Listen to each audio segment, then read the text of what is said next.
Mutiny on the Bounty. Compressed into those 4 words is one of the most tragic stories in the history of the British Navy. It is the year 1787. From England sails a gallant little ship, barely 90 feet long. Her destination is the almost legendary island of Tahiti, in the dark waters of the vast unknown South Seas. Her mission is to transplant the breadfruit tree to the West Indies as food for slaves on the great plantation.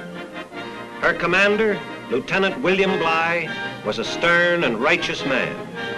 Alternately smashed by giant storms and becalmed for weeks, Bligh drove his ship on and on, with naval discipline so rigorous that finally the half-starved, half-mad crew mutinied under the leadership of the young mate, a strange and brooding man, Fletcher Christian.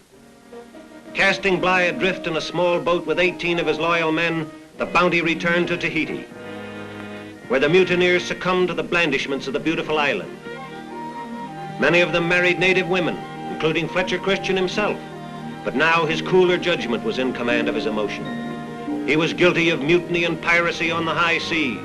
He knew that sooner or later the long arm of England would reach out even to Tahiti and snatch the mutineers back to hang them by their necks until they were dead, dead, dead. So again the Bounty sailed, searching for some unknown island where the mutineers could hide forever from avenging justice, hoping never to see a strange white face again. Pitcairn, lost in the trackless Pacific, uninhabited, far south of known waters, it was an ideal haven. Haven, it was a fortress guarded by a girdle of savage coral reefs. To this desolate rock came the Bounty, carrying 9 white mutineers and 6 brown men and 12 brown women of Tahiti, who had cast their lots in with the Englishmen to bury themselves in oblivion. Their hearts quailed at the sight of Pitcairn, but Christian relentlessly drove them on. Surely it was magnificent seamanship, plus his desperate courage, that enabled him to navigate the Bounty to a safe anchorage. For to this day, the island is fringed with a gaunt necklace of wreckage. A 100-year record of countless ships which once graced the 7 seas, only to come to doom and destruction on Pitcairn, leaving their skeletons to be picked clean by the relentless sea on Pitcairn's treacherous rocks. Here, Christian stripped the ship of all that might help the survival of 27 people who would never see civilization again. Then he burned and sank the Bounty so that it should not betray him. Today, the rare traveler who comes to Pitcairn may look down into a clear lagoon and see some charred and rotting planks, some bits of rusty iron, all that remains of His Majesty's ship, the Bounty, whispering her story endlessly with only the moss and the coral to listen. For 20 years, the fate of the Bounty was blank mystery to the world. Then a little whaling vessel stumbled onto Pitcairn. They found it strangely inhabited by a race of half-caste people. Only one of the mutineers was alive. Bloody battles over possession of the women had brought the others to frightful deaths. So that today, Pitcairn with its 52 families is little changed. Adamstown, its only village, sprawls awkwardly on a ledge 500 feet above the sea. The sea, from which came all that Pitcairn has, its people, even its homes, clumsily put together out of the wreckage of ships. Here life moves on lazily, untouched by the joys, the cares, or the treacheries of the world outside. Here live, by their own choice, the descendants of the original settlers, in primitive and barely self-sufficient banishment. Goat House Mountain, where, in a cave far above the sea, the moody Fletcher Christian spent long, morose hours alone, avoiding the others in their little village, dreading the sight of a sail which might bring retribution, and brooding darkly over the tragic fate his impetuous action had brought to his shipmates. But the Pitcairn Islander today little resembles his romantic ancestors. Neither the lusty bodies of those British mutineers nor the handsome features of their Tahitian wives could survive a century and a half of intermarriage. Here is Fletcher Christian's great-grandson, William Christian, cultivating Pitcairn's stubborn soil. The village blacksmith, Benjamin Young, great-grandson of a happy young midshipman of the Bounty. At 84, Benjamin's mind is still keen, his hand deft. The vice he works at came from the Bounty and still does yeoman service 150 years later. Edward Christian hews a tombstone from a rock washed smooth by the waves. Soon it will take its place among the crude monuments marking the graves of the misguided men who committed the great, the unforgivable crime of the high sea.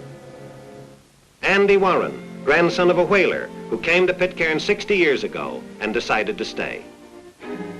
Only survivor of the Bounty, when the world discovered Pitcairn, John Adams had repented of his crime, and in the hope of expiating his sin, had brought religion to the women and children, teaching them Christianity, giving his life to his newfound God, so that today religious observance is strictly insisted on, and Sunday has become the holiest of holy days.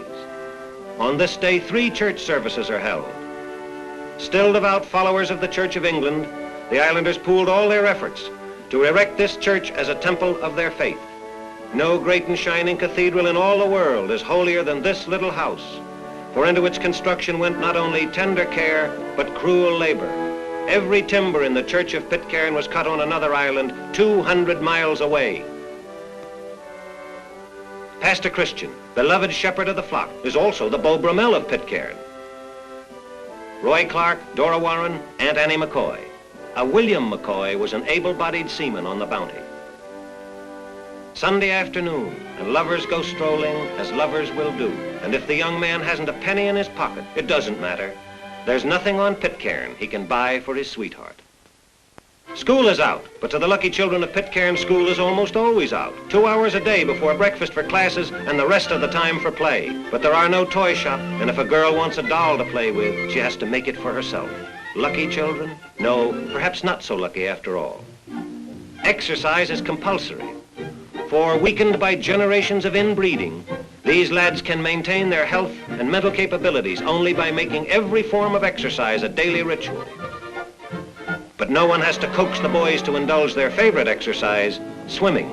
For the sea, often so cruel to Pitcairn, has relented to carve in the jagged rocks the Pacific's version of the old swimming hole. Through a great gash, the blue water surges constantly to freshen what is probably the most fantastic swimming pool in the world. Even on Pitcairn, Rebecca carries her pitcher to fill at the well. Her long, tawny tresses were bequeathed her by Midshipman Young 8 generations ago. She's never seen a thermos bottle, but museums would pay its weight in gold for that jar she carries. It came from the Bounty. Pitcairn's newspaper, its circulation 100% of the population, and all on one copy.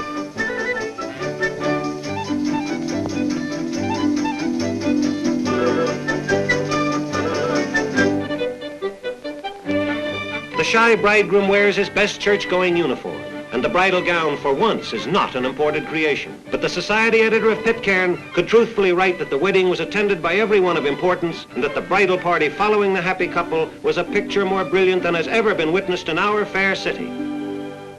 Sometimes stark tragedy, tragedy peculiar to Pitcairn, strikes cruelly.